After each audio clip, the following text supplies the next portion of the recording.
are back here on the GSMC Football Podcast. And for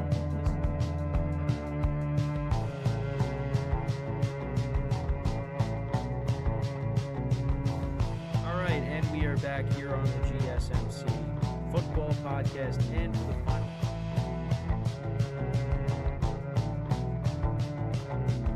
Keep yourself in the loop of everything football on the Golden State Media Concepts Football Podcast. The latest news on and off the field, be it college football, Big Ten, SEC, Big 12, Pac-12, ACC to the NFL. We've got you covered. Listen to the Golden State Media Concepts Football Podcast.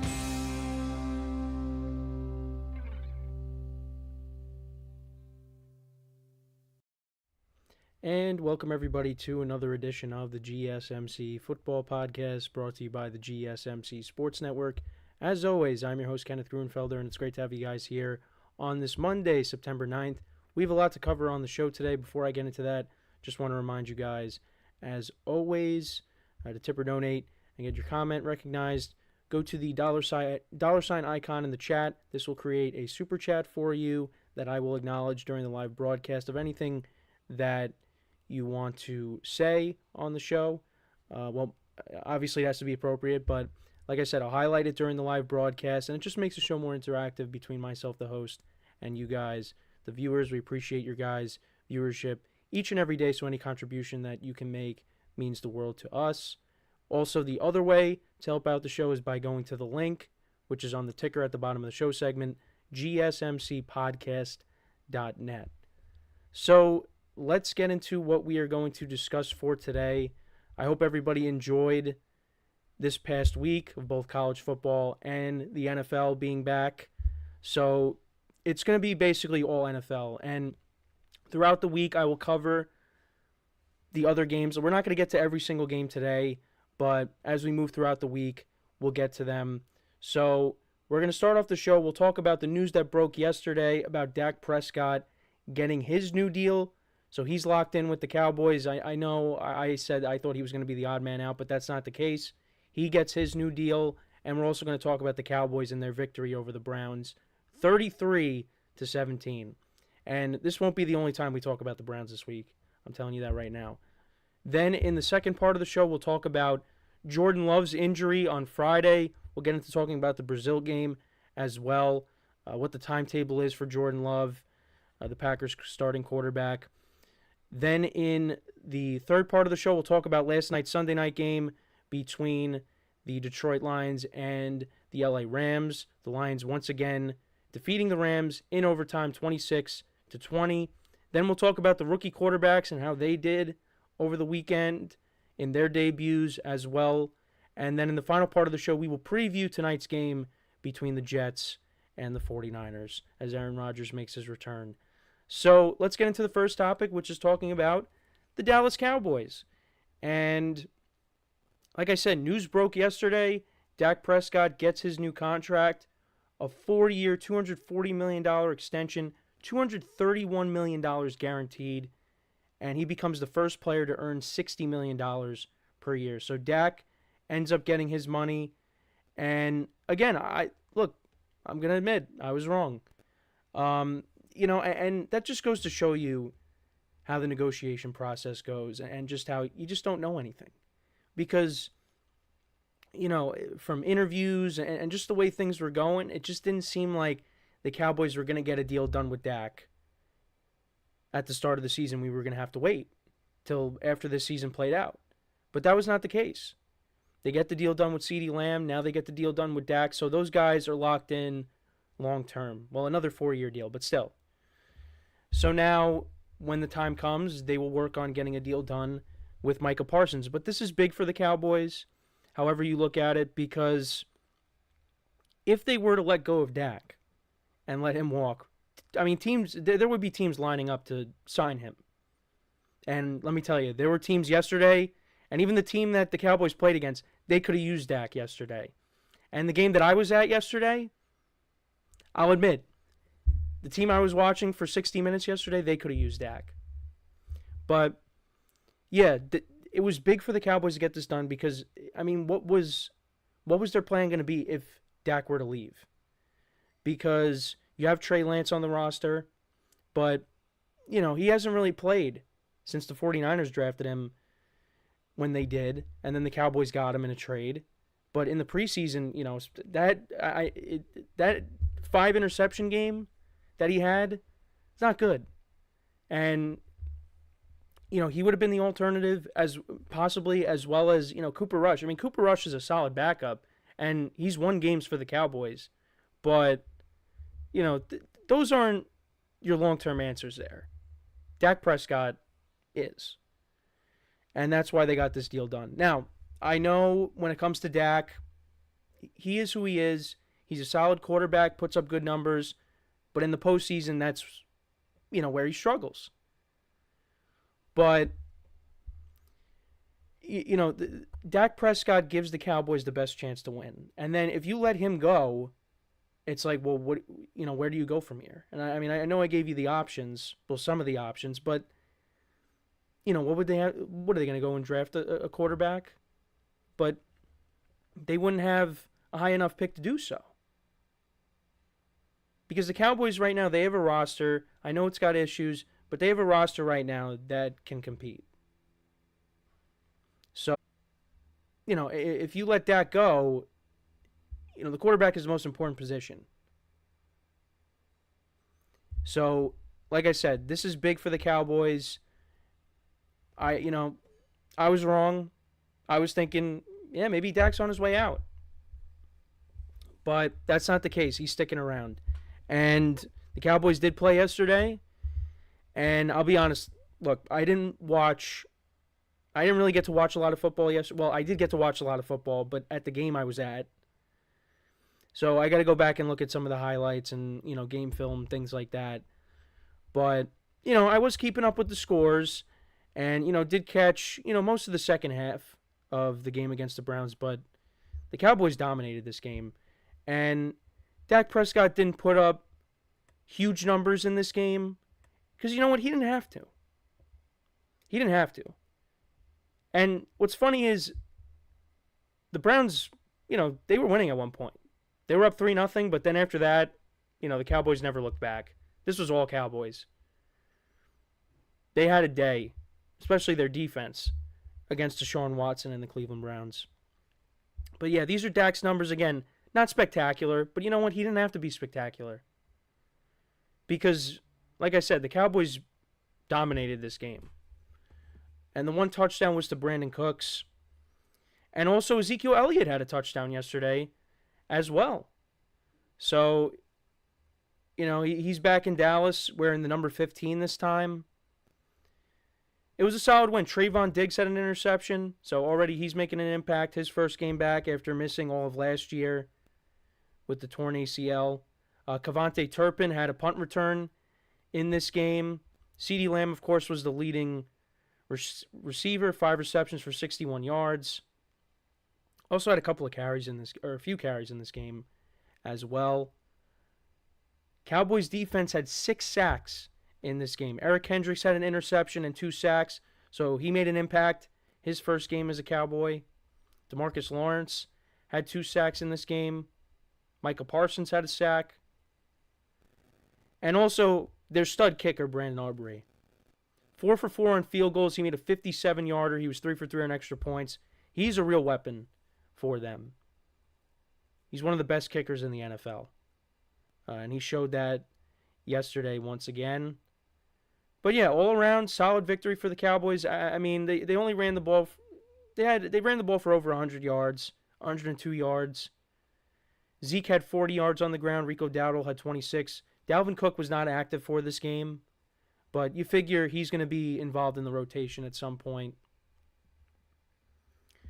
But it was a good victory for the Cowboys. Can't really complain about that. They'll be playing the Saints next week, who absolutely destroyed the Panthers yesterday. We won't get to them, but we'll, like I said, we're going to go throughout the week, and I'll try to get to every single game.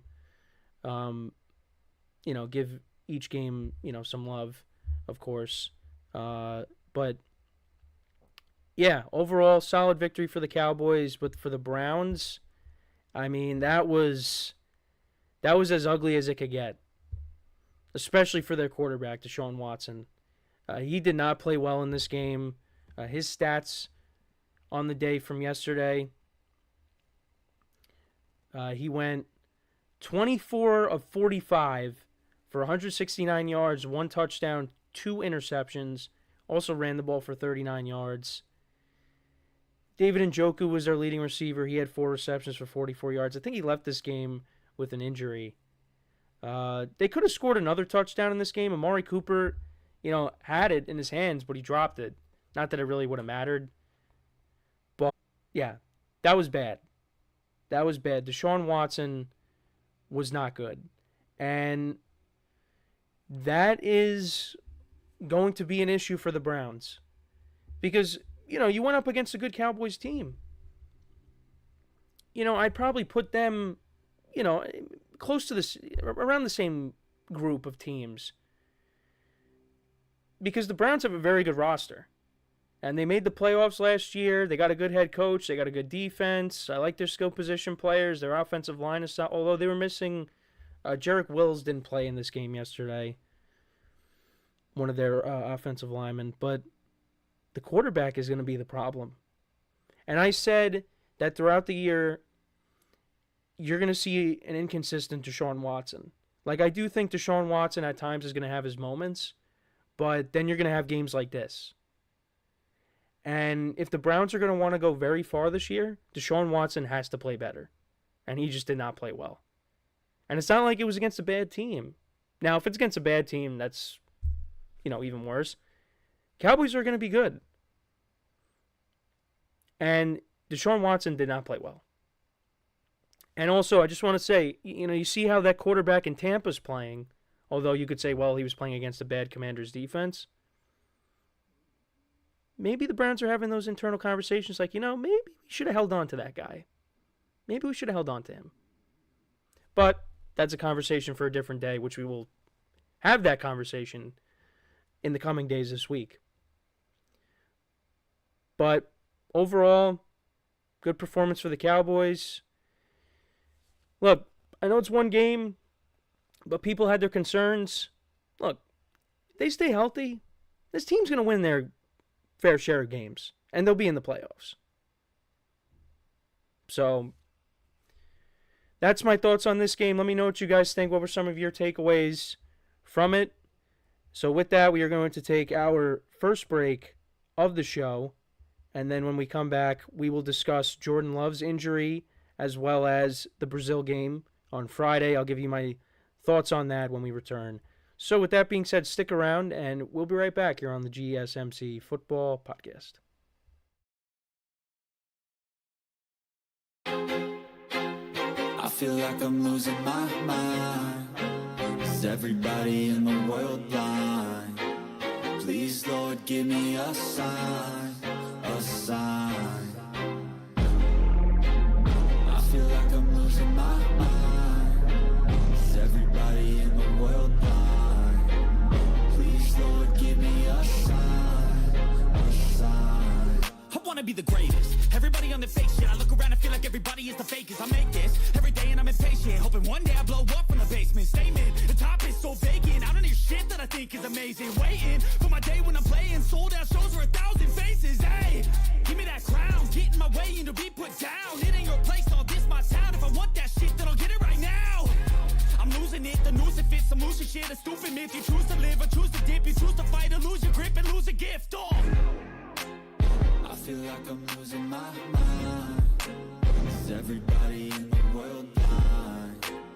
Please, Lord, give me a sign, a sign.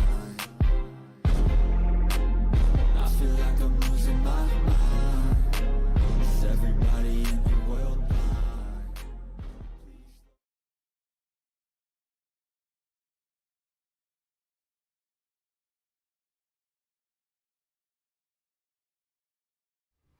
All right. Oh, I don't know what happened to my camera here. All right, and we are back here on the podcast. And for the second part of the show, we're going to get into discussing Jordan Love's injury as well as talking about the Brazil game from Friday. So, yeah, apologize for the camera falling over, but at least it didn't freeze, because, that usually happens. But anyways, yeah, let's get into that. So, Jordan Love got hurt. And you guys know how many times I say, look, as long as we avoid injuries this year, we'll be fine, even though they're inevitable. Well, it's already starting. And, it continued into the day yesterday. But yeah, it's already starting. Jordan Love ended up getting hurt on the second to last play of the game. So what happened was they were trying to throw a Hail Mary. Well, not on that play, but they were trying to get into that range to throw a Hail Mary to try to win, and maybe Jordan Love would have had his Hail Rodgers moment. Because how many Hail Marys did Aaron Rodgers hit with Green Bay? So on the second to last play, well, first Jordan Love made a great play. He threw a nice pass to Jayden Reed on the sideline to get them, in a good position to throw a Hail Mary. Then on the next play, he's trying to, avoid getting sacked, and he throws a backward pass to Josh Jacobs, and Josh Jacobs is able to get out of bounds. But on that play, Jordan Love got brought down awkwardly, and he was hurt. And, he was writhing in pain, and, they were able to help him off the field, and he was putting some weight on the leg that got hurt, that was injured. So that was at least a little bit encouraging in the moment. But then again, people were saying, some of my coworkers were like, well, look at what happened with Aaron Rodgers last year. He stood up after he got sacked, and, this is with the torn Achilles, and then he went back down to the ground. But he walked off the field and was able to get on the cart under his own power. So that really didn't matter. But as we got into Saturday, we got more updates. Jordan Love's ACL was intact, and it's believed that he has an MCL sprain, and the timeline of that injury is 3 to 6 weeks. But he could be back sooner, and I think he will be back sooner. But that is a huge blow to this Packers team. Well, because that's the most important position. And did Jordan Love play great in this game? No. But you know what? Both quarterbacks didn't. This was a sloppy game. But before I get into that, I just want to keep talking about Jordan Love here, though. It's going to be tough for the Packers. Even with it being, a couple of weeks that he's out. Because I think he'll be back within 3 weeks. That's my guess. And I'm not a doctor at all. No experience in the medical field. Don't want any experience, because let the medical professionals handle it. I don't know how they do it. I really don't. But you're not going to see me operating on a person. That's just not happening. But anyways, I think my guess is he's going to be back within the 3-week time frame. But with that being said, though, the Packers are 0-1, and looking at their schedule, it's not like they have this gauntlet of a schedule coming up. But now with Jordan Love being out, they really, they really didn't address the backup quarterback position. They traded for Malik Willis, who came in the very last play to try to throw the Hail Mary, and he got sacked. So the Packers, the next 3 weeks, if he comes back within that time frame.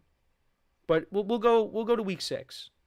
The 3 to 6 weeks, they say, if it's the max of 6 weeks. They take on the Colts at home next week. They're at the Titans, home against the Vikings, at the Rams, and then home against the Cardinals.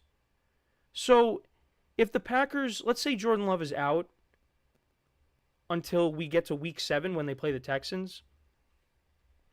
If the Packers could go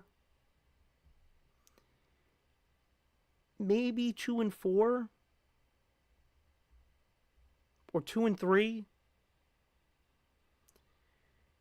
2-3 actually. Jordan Love comes back. if they're around there, I mean, it's not terrible. I guess the good thing is that the Packers have, 3 home games. I mean, the Rams game, that one's the toughest game. But the way the Titans looked, well, actually, I would say the Colts is right up there too. The way the Titans played yesterday, I mean, they should have won that game, but the way Will Levis played yesterday, I mean, I give the Packers a good chance, even though that game is in Tennessee. At home against the Vikings, I mean, Sam Darnold looked good. And that was the game I was at. He looked good. But, yeah, it's going to be tough. It's going to be tough, and especially if you have a backup quarterback that just really cannot generate anything. Now, there are options out there. They can maybe potentially trade for another quarterback. Ryan Tannehill is a name that has constantly come up, so maybe they go out and they could bring him in. I think if you want to do that, because I don't know about Malik Willis. I don't know if he is the answer there. I think you should try to get an upgrade at the quarterback position. And again, it's not a long-term commitment. Jordan Love is not going to be out for the whole year. He's coming back at some point. But you don't want this season to unravel and have this steep mountain to climb. You want to have at least a little bit of a hill. Because the Packers could overcome that. Because I think they're a good enough team that they'll be, like I said, if Jordan Love comes back and the Packers are 2-4, it's not the end of the world. But, yeah, just a huge blow to the Packers, and hopefully, Jordan Love gets back quick. Because, I was looking forward to see what he could do. And, now we're going to be without him for a couple weeks. And, it would have been nice to see him go up against Anthony Richardson. Because Anthony Richardson balled out yesterday. I know the Colts lost a tough game, but, from what I saw, he played really well. And the Colts got to be very encouraged by that. But let's get to the game. Now, very sloppy game. Very sloppy game. I mean, the very first run by Saquon Barkley, he fell for the Eagles. Both quarterbacks just were inconsistent at times. There were turnovers by both teams. It just was a very sloppy game. The field conditions, I'm sorry, they were not great. That field was a mess. And it's not just Saquon Barkley. Players are slipping all over the place. And I'm not going to blame the field for why Jordan Love got hurt. It's just, it was a freak injury. The player on the Eagles, Carter's trying to make a tackle and, tackled him the wrong way. And, he was getting some rude messages on his social media account. And there's no place for that. There's no place for that. That shouldn't be happening. So, he was dealing with that, posted him on his Instagram story, and just some of the messages, I mean, it's horrible. It really is. But, yeah, so it just, the field was not great, and I know some players were skeptical about it, and they had every right to be. That just was not, that should not have been a field to be played on. Now, it was great that the NFL had a game being played in Brazil, but got to do better with the field conditions. So the final score ended up being 34-29. But yeah, like I said, sloppy game. Both quarterbacks turned the ball over. Jordan Love had a pick in this game. Jalen Hurts had a couple of interceptions. Xavier McKinney had a pick. His first game as a Packer.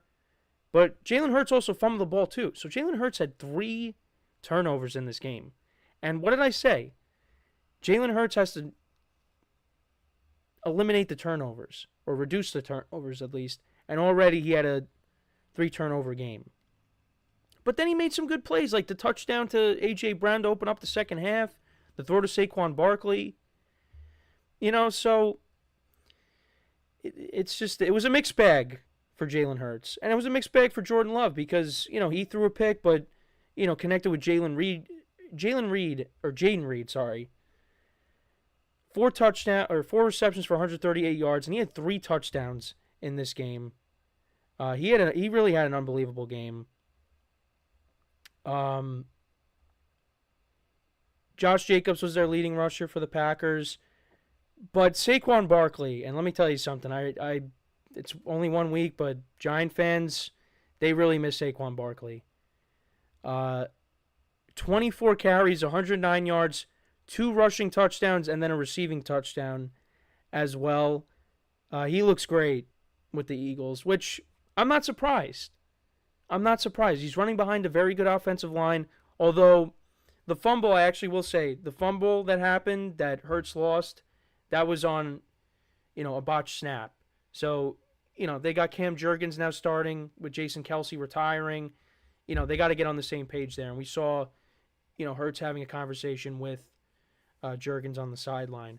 But Saquon Barkley, an unbelievable game. Not really surprised. And, also from a fantasy perspective, because I did approach one of my drafts differently than I did others. I should have had the same approach across the board, and I would have had Saquon Barkley in 3 of the 5 leagues that I'm in. He was spectacular, and that's going to continue. That's what you're going to see. So, but yeah, both defenses didn't really play well. A lot of penalties in this game. It was a very, very sloppy game. But you know what? There was sloppy football across the board. It wasn't just this game. So, once we get more into the season, we're going to see better football, but just very sloppy. And the field conditions did not help. So, let me know what you guys think, though, about this game. What were some of your takeaways from it? Again, wishing Jordan Love a speedy recovery. Hopefully, he gets back, the minimum 3 weeks, because the Packers need him. And we'll see. We'll keep an eye on what the Packers do if they bring in another quarterback. But before we go to break, just want to remind you guys, once again, to tip or donate and get your comments recognized, make sure to go to the $ icon in the chat. This will create a super chat that you can put on the live broadcast. I will acknowledge it. And it just makes the show more interactive between myself, the host, and you guys, the viewers. We appreciate your guys' viewership each and every day. Any contribution that you can make to the show means the world to us.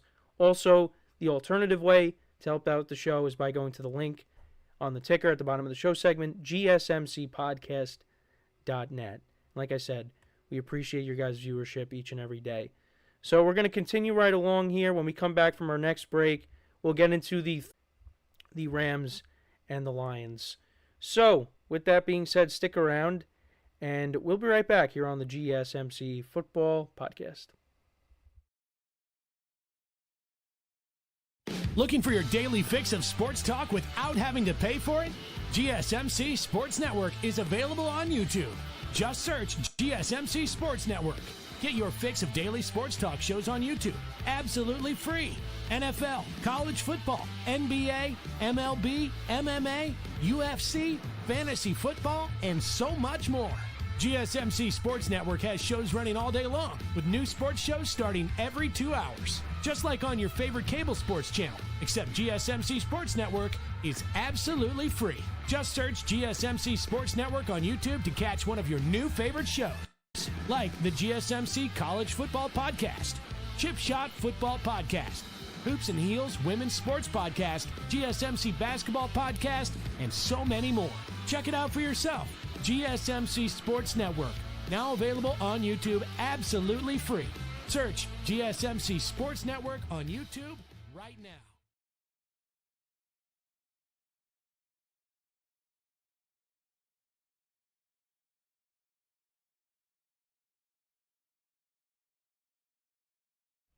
All right, and we are back here on the GSMC Football Podcast, and for the third part of the show, we are now going to talk about the overtime game between the Rams and the Lions. The Lions taking that 26-20, but let's get into the specifics of that game.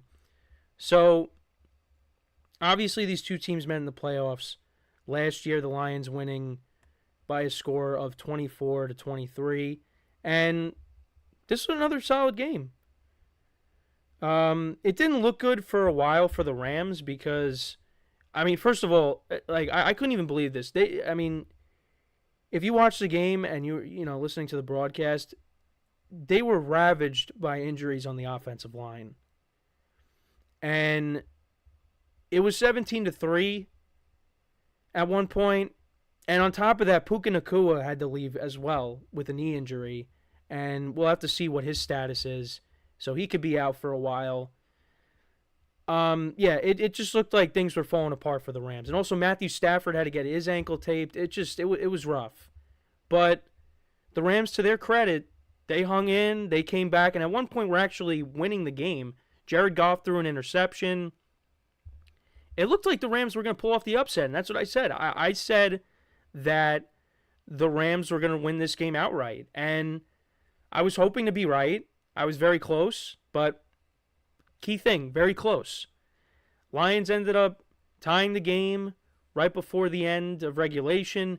They got the ball to start overtime, and they went right down the field. They ran the ball down the Rams' throat, and David Montgomery scored the game-winning touchdown, and the Lions were able to take the victory there. But my biggest takeaway a couple of takeaways. One of my biggest takeaways is Cooper Kupp is back. And from a fantasy perspective, I have him in a couple of leagues, so it was nice. But in my main league, I took Puka Nacua. And I took him with my second pick. And I was kicking myself after Saquon Barkley, because I passed up on drafting Saquon Barkley in that league, and I took Puka. And it looks so bad right now, because not only did Saquon Barkley have a big game, but Puka Nacua ended up getting hurt. So I'm those people that's going to, go into, Puka's DMs and be like, why'd you have to get hurt? Because there's so many people that do that.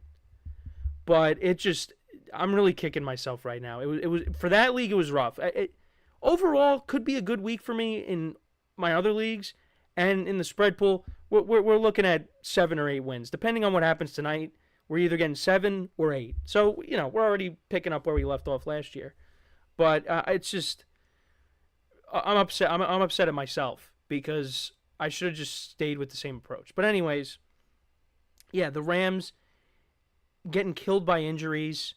But Cooper Kupp looked great last night. Was targeted 21 times, 14 receptions for 110 yards and a touchdown. And the touchdown was late in the game. That was to put the Rams up 20-17. He looks like he's back. And also another player that, it's funny, I was recently watching the Rams-Buccaneers highlights from a few years ago in the playoff game. And Tyler Johnson is on the Rams now. I didn't know that. He used to be on the Buccaneers. Now he's on the Rams. And he had a big play late in the game. 63-yard reception. He had 5 receptions for 79 yards, so he was their second receiver, leading receiver on the team. Kyron Williams had 18 carries for 50 yards and a touchdown. The Lions, did a good job at, keeping him in check. But that had a lot to do with the offensive line of the Rams being ravaged by injuries. And Matthew Stafford was a mixed bag, threw a bad red zone interception late in the first half. He went 34 of 49, 317 yards, a touchdown, and a pick.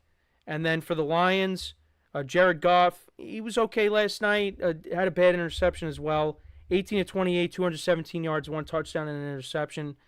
They ran the ball for 163 yards and 2 touchdowns. And it was funny because they showed on NBC a clip of Aaron Donald and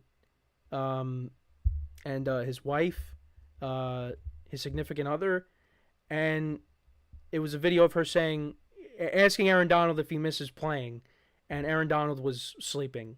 So that's any indication he might not be coming back for the Rams. They missed him when it comes to stopping the run last night, but I thought that was funny that they showed that. But my other takeaway from the game too, Jameson Williams, 5 receptions for 121 yards and a touchdown. He had a big game, and that's something else that I've said, and the Lions, they've really been talking him up, is can Jameson Williams emerge as that other wide receiver in this offense? Because we know what Amon-Ra St. Brown brings to the table and Sam Laporta, but what other pass catcher is going to step up? And obviously they got the 2 studs at running back. But Jameson Williams stepped up.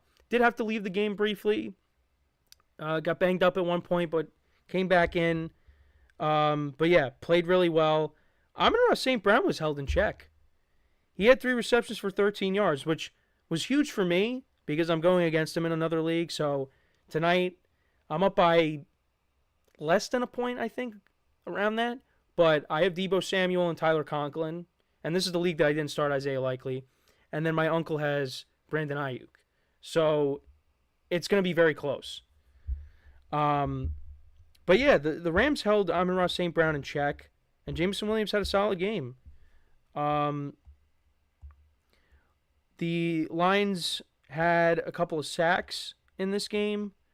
Alex Anzalone was making plays early on. And then for the Rams, how many sacks did they have? I think they had 2 as well. Yeah, they had 2 sacks as well. But yeah, it was a good game. The Rams are going to be, I mean, if Cooper Kupp is going to play like the Cooper Kupp of old, I mean, that changes a lot of things for the Rams. But losing Puka Nacua, that's a big loss. And he had a great rookie season. So my guess, I mean, I don't think it's season ending, but he's going to be out for an extended period of time. So that's a loss for them. So other guys are going to have to step up. DeMarcus Robinson did a good job last year. As that number 3 option, he's going to, be more involved. And Colby Parkinson was making some plays for them. He's the tight end they brought over from Seattle, because Tyler Higbee is still out. But, yeah, this was another solid game to watch. And, the Lions, they pick up where they left off. And they're trying to, go further this year. And they're my Super Bowl pick to represent the NFC. And, again, the offense didn't look great last night at times. Again, the Rams, I mean, it looked like they were going to run away with it. On the broadcast, them talking about all the injuries that the Rams are dealing with on the offensive line, and then Puka gets hurt.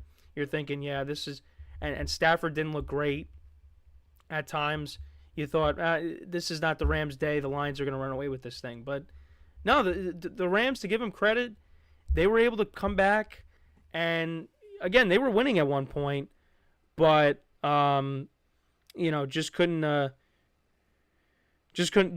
get the job done. They did go for it at one point where they could have opted to kick a field goal. They didn't do that, and they ended up not getting it. Cooper Kupp ended up dropping that pass. I think that was the 4th down play. And then also Matthew Stafford throwing that red zone interception. And that was 3 points that got taken off the board at least. So, those don't happen, and you go for the points there, maybe the Rams still end up winning. Because between the 3rd and 4th quarter, the Rams did outscore the Lions 17-10.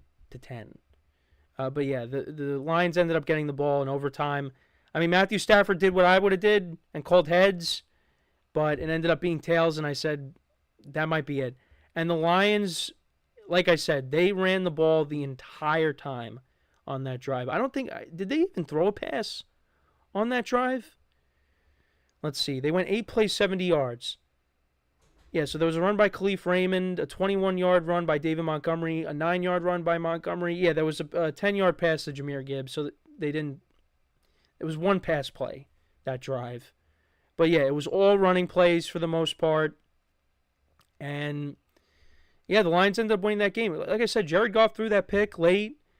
The Rams cashed in and scored a touchdown. That was the touchdown pass to Cooper Kupp by Matthew Stafford from 9 yards out. Both teams then punted. I mean, the Rams were close to not necessarily icing this game, but putting them in, position to win this game.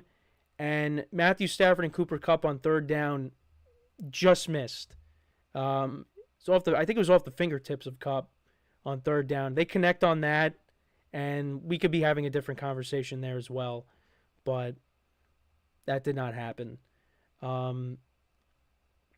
But another solid game by both teams. And they were saying it, and I agree. Can these teams play every week? Because, I mean, both games that they played between this and the playoffs have been very entertaining. So, yeah, that's my thoughts on this game. The Rams, who do they take on next week? They will be going up against... they're going up against the Cardinals next week. And as for the Lions, they will be taking on the Buccaneers. So another playoff rematch from last year. So, and the Buccaneers played really well yesterday. Baker Mayfield and Mike Evans looked great. They picking up where they left off, just not on my fantasy team this year. Well, Mike Evans I have in one of my dynasty leagues, but I really miss my team from last year in my main league. That's all I have to say. But yeah, let me know what you guys think about this game. What were your takeaways from it? Like I said, Cooper Kupp is back, and Jameson Williams. So far so good. Looks good in this first game here. Because if he could, like I said, if he could be that number 2 weapon, that number 2 wide receiver, that really helps out the Lions and makes their offense even more dangerous. So when we come back from our next break, we'll take a look at the rookie quarterback performances, how they all did, what were my takeaways when we come back from our next break. So with that being said, stick around, and we'll be right back here on the GSMC Football Podcast.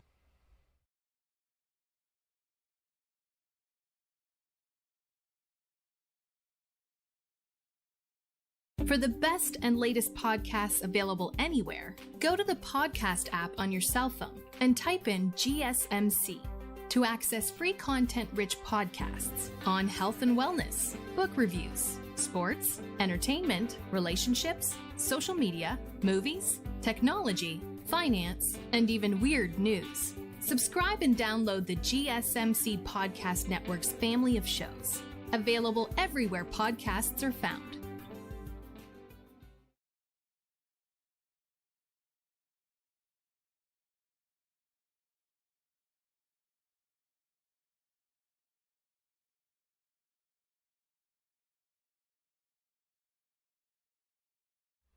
All right, and we are back here on the GSMC Football Podcast, and for the fourth part of the show, we're going to get into now talking about the rookie quarterback performances. How did they all do? It wasn't great.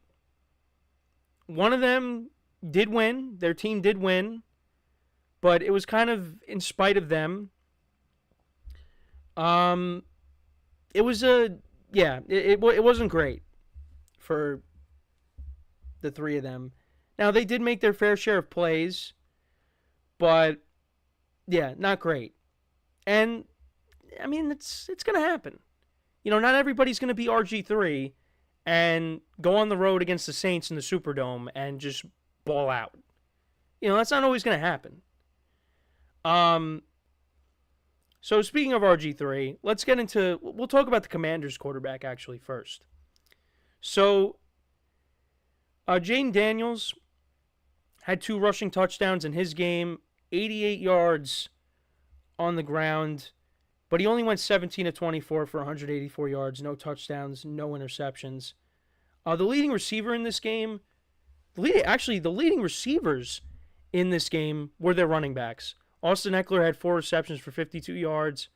Brian Robinson Jr. had 3 receptions for 49 yards. Zach Ertz had 3 for 28. Luke McCaffrey, 3 for 18. Terry McLaurin, 2 for 17. But, and actually, Jayden Daniels, looking at this right now, he had 3 fumbles in this game. Now, he didn't lose any of them, but, yeah, not great.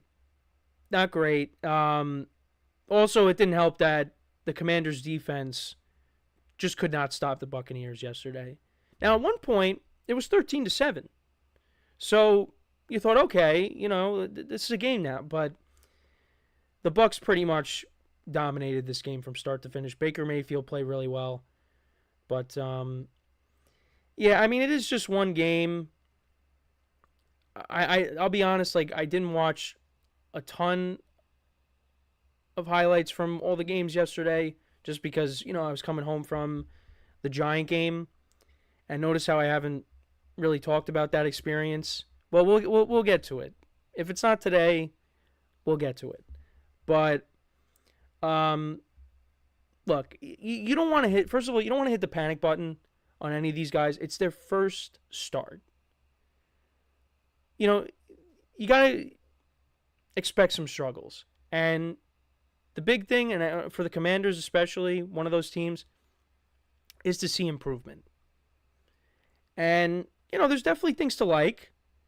That, one thing is the mobility. That's something that makes him extremely dangerous. But you want to see more than 184 passing yards. But, they could be trying to ease him into it. Like, I want to see Terry McLaurin more involved. 2 receptions for 17 yards. You want to see him more involved. And we'll see what happens. But, yeah, not great, but I'm going to say not bad either for Jayden Daniels. But definitely a lot more to be desired. Bo Nix was not great. 26 of 42, 138 yards, no touchdowns, 2 interceptions. Did have a rushing touchdown, and that was, a nice play there. He ended up being their leading rusher yesterday. This was a weird game with the Seahawks. The Seahawks won 26-20, but it's just a weird game. The Broncos got 2 safeties in this game, and I jokingly said, oh, that's payback for Super Bowl 48. Yeah, it's just a weird game. Their leading receiver was Josh Reynolds, 5 receptions for 45 yards. But, yeah, the 2 interceptions were bad. He threw the ball over 40 times. Look, the Broncos, I really don't think they're going to be great this year. And it doesn't get any easier. Next week is their home opener against the Steelers, but you got to deal with TJ Watt, and he had a game yesterday against the Falcons. He took over that game. So have to deal, now they're going to have to deal with that pass rush. That's not going to be fun. Then you got to go up against the Buccaneers, who have a good pass rush. And then you got to deal with the Jets, who also have a good pass rush. And the Buccaneers and the Jets are away games. So it doesn't get any easier for Bo Nix and the Broncos. So, yeah, and you're playing on the road against Seattle. Seattle is not an easy place to play in. And I know it's different now because, there's no more Legion of Boom. And Russell Wilson, prime Russell Wilson is no longer there. But, it's a tough place to play. It was a tough spot. But, Bo Nix was not good as well. And Caleb Williams, the last rookie quarterback here, he was not great either. Now, people are talking about the offensive line for the Bears, and I know there was one pass that he missed to Keenan Allen. Keenan Allen was wide open. Caleb missed him on that. He fumbled in this game but didn't lose it. Didn't throw a pick. But yeah, Caleb Williams only went 14 of 29 for 93 yards. No touchdowns, no interceptions. Ran the ball for 15 yards in this game. And the Bears at one point, they were losing 17-0. And I took the Titans in the spread pool, and I was like, wow, this looks great. But then the Bears scored 24 unanswered points. They had a blocked punt return for a touchdown, and they also had a pick six, which was a horrible play by Will Levis. He's going to the ground, and as he's doing that, he just kind of flicks the ball away. I don't know what he was trying to do there. Try to throw it away, whatever. Regardless, ended up being a pick six, and the Bears ended up winning the game. So, despite Caleb Williams not playing well, the Bears still won. And you'll take that. You'll take the ugly wins. Because you know what? Like, if you're struggling, as long as you're winning games, you could work through it. Now, it doesn't get any easier because next week, the Bears take on the Texans on Sunday Night Football. And the way the Texans played, the Bears are going to have a better offensive showing than what they had in this game. And one of the things going into this game that was talked about was the physicality of the Titans defense. And that showed out because the Bears offense really just couldn't get anything going. And let's see, how many sacks did the Titans defense finish with? I mean, they only had 2 sacks in the game. But that Bears defense is good. TJ Edwards had a fumble recovery in this game. The pick 6 was by Tyreek Stevenson. Also, Jalen Johnson had a pick as well. Yeah, Will Levis did not look good in this game. I mean, one highlight play was the touchdown pass to Okonkwo, their tight end. Tony Pollard looked good for them, but yeah, Will Levis did not look good.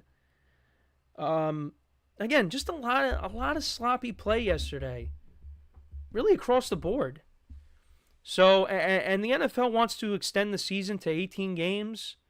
Well, you're going to see even more sloppy quarterback play because it was bad.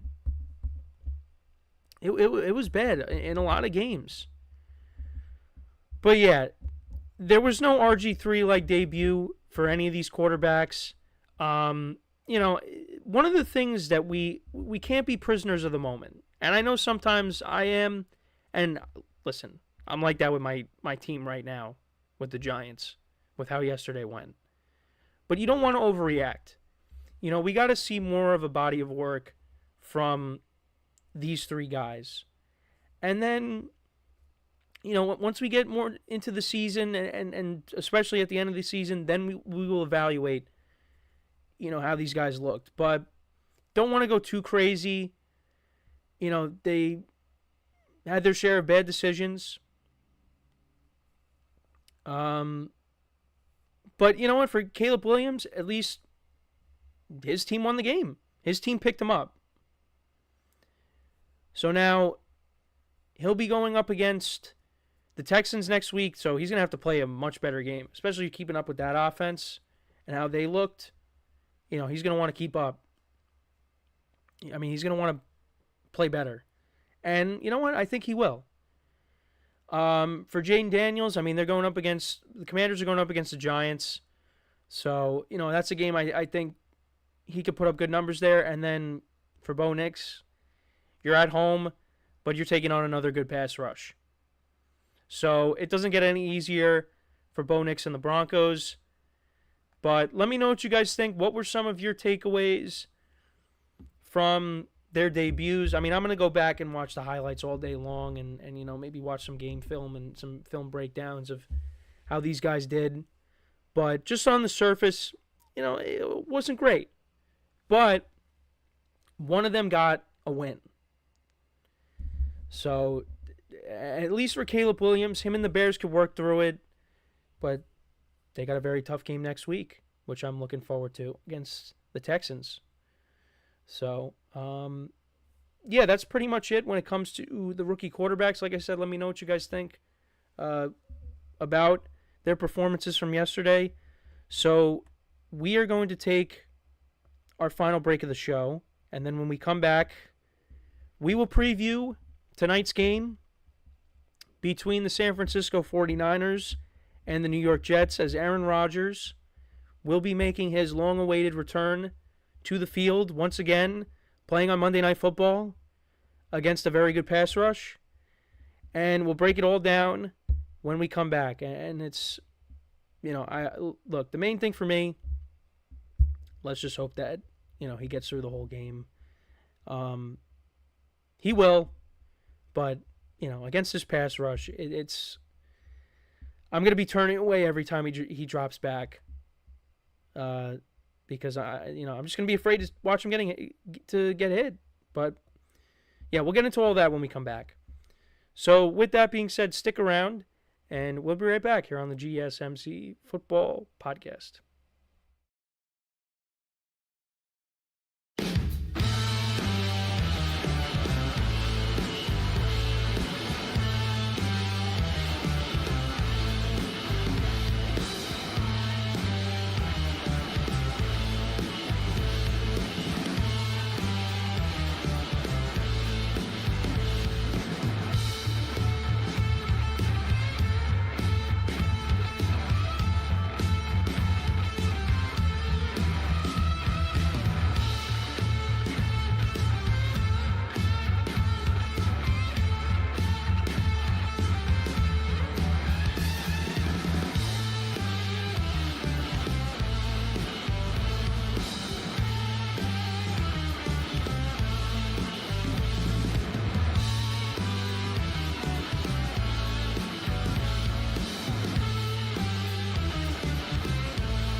And we are back here on the GSMC Football Podcast.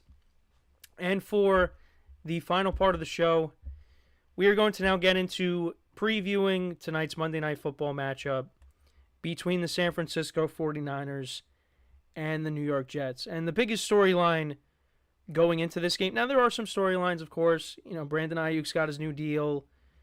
Trent Williams' new deal. We'll keep an eye on Christian McCaffrey's status for the game because, he's questionable, but he's going to play. But I think the biggest storyline by far is Aaron Rodgers making his return. It's been a long road back for him.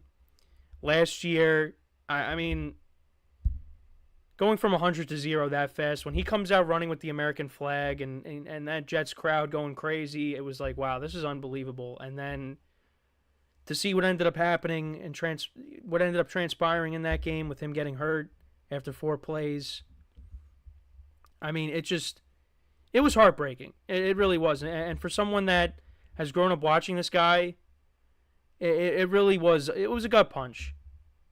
It was a gut punch for a lot of people. Football fans in general, Jet fans, me. It was unfortunate what happened. But he makes his return to the field. And, he comes back against a team that, maybe you could have pushed this game to later on in the season, maybe. Maybe would have eased him into it. But no, the NFL didn't do that. They were like, you know what? We're going to put you on Monday night again. And get this, against the 49ers, who have one of the best pass rushers in the NFL. So they're throwing him right back in. And didn't get any preseason snaps, which, I get, but I disagreed with it. I think he should have played at least one series.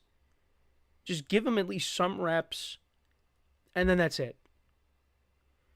But the Jets didn't want to do that, and I get it. I completely understand. But you saw Kirk Cousins yesterday. Think he could have used some preseason reps. In terms of this game, these two teams have very good defenses.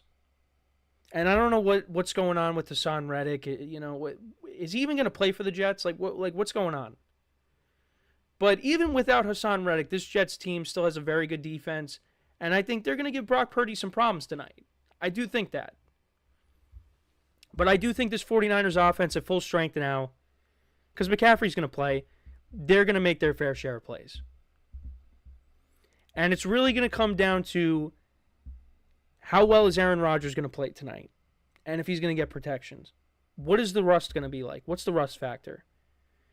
Because, I mean, if he goes out there and he plays like Kirk Cousins and he has no time to throw and he's, just turning the ball over, which he doesn't do, but still, if the rust is really bad tonight, I don't really like the Jets' chances in this game. I did pick them in my spread pool because they are getting 5.5. If Rodgers doesn't have time to throw and the rust is really bad tonight, the Jets are it's going to be a long night. But, if the defense could keep it close, if, you rely on Breece Hall tonight, give him a ton of work.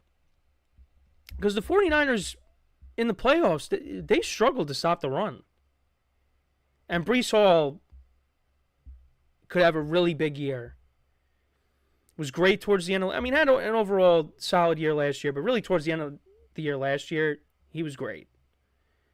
And now another year removed from the ACL injury. He's going to go. He's going to have a big year. So I think that's one thing that the Jets are going to have to do tonight. Also, because you want to ease Aaron Rodgers back into it. You're going to have to rely on Breece Hall. And listen, if Breece Hall can have a big game and keep that 49ers offense off the field, that's huge. So, I'm more leaning towards Aaron Rodgers struggling. If he came back and he threw for over 300 yards, something he didn't do at all in 2022, and he throws 3 touchdowns, I mean, that would be unbelievable. But it's not. That's just not realistic. He's going to be rusty, but I'm going to say he doesn't embarrass himself tonight.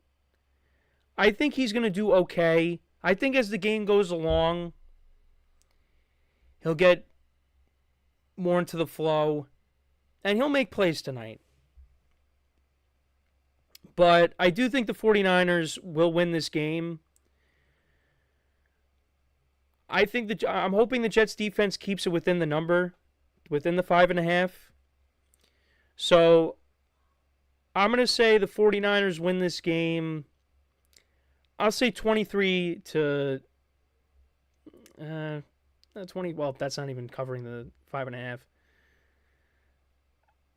I'm going to say this is another 24-20 game. I'm going to say the Jets defense makes their fair share of plays. Give Brock Purdy some problems at times. But the 49ers, they're the better team. And they got all their players back. I mean, there are some concerns. I mean, there was a lot of offseason drama with the Brandon Ayuk stuff, the Trent Williams stuff, and then now the Ricky Pearsall stuff. And Christian McCaffrey's a little banged up. I mean, there's a lot going on.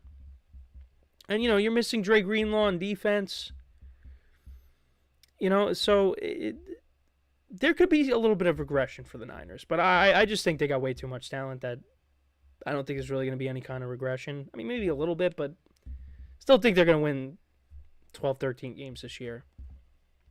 But I'm just excited to see Aaron Rodgers back on the field. What is he going to look like after being away for so long? My biggest thing is just protect him. Just protect him. Give him time to throw.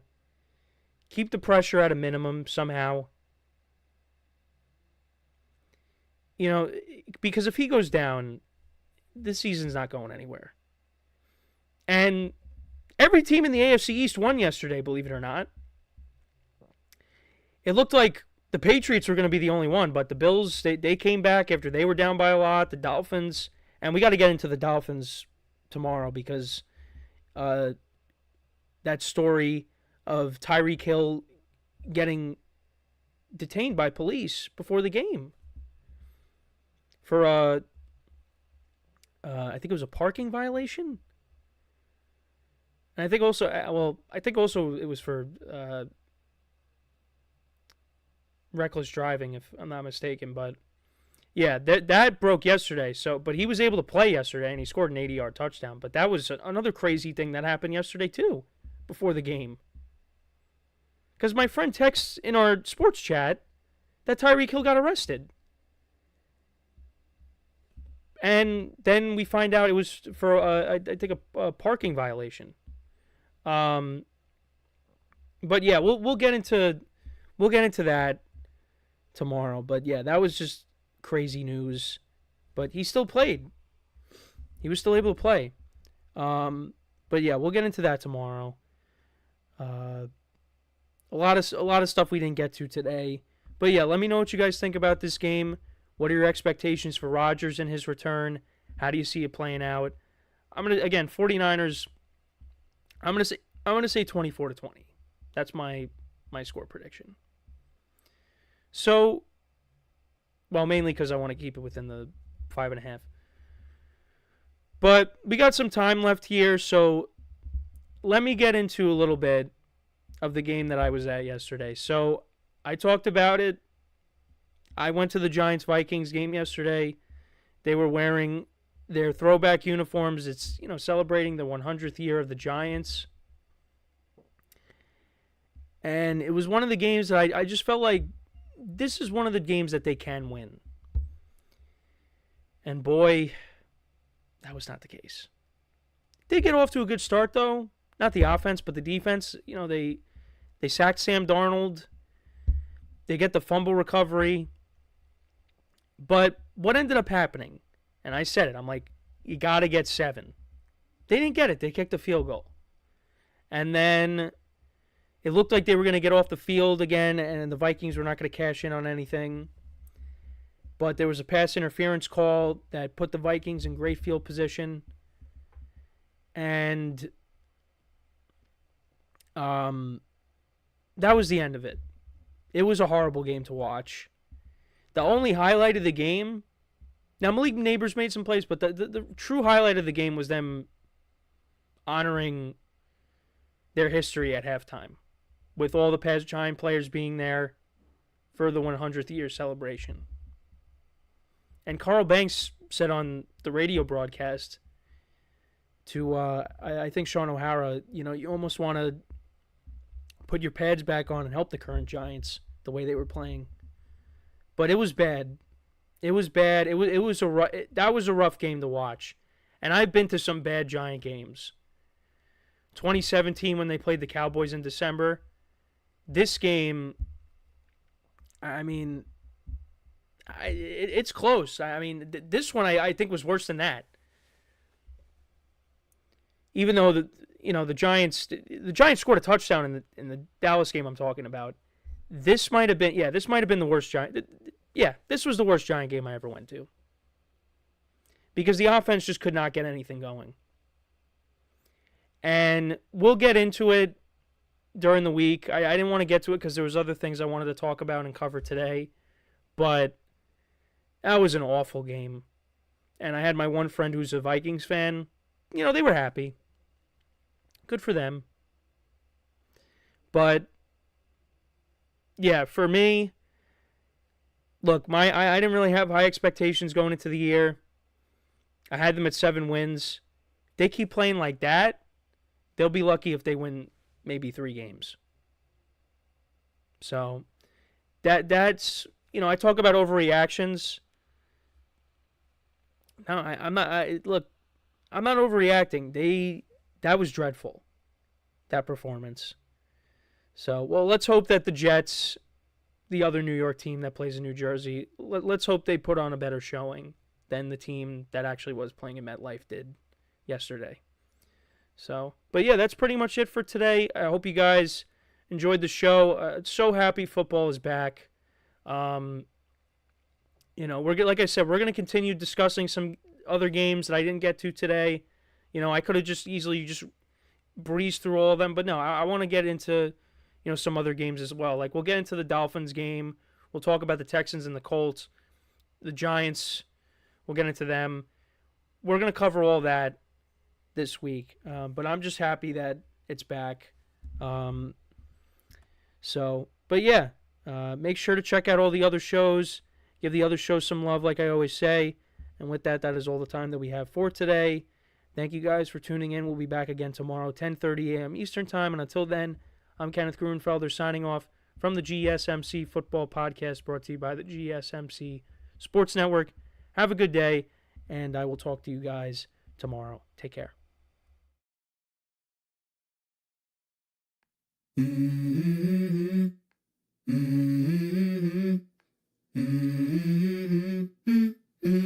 Let's go.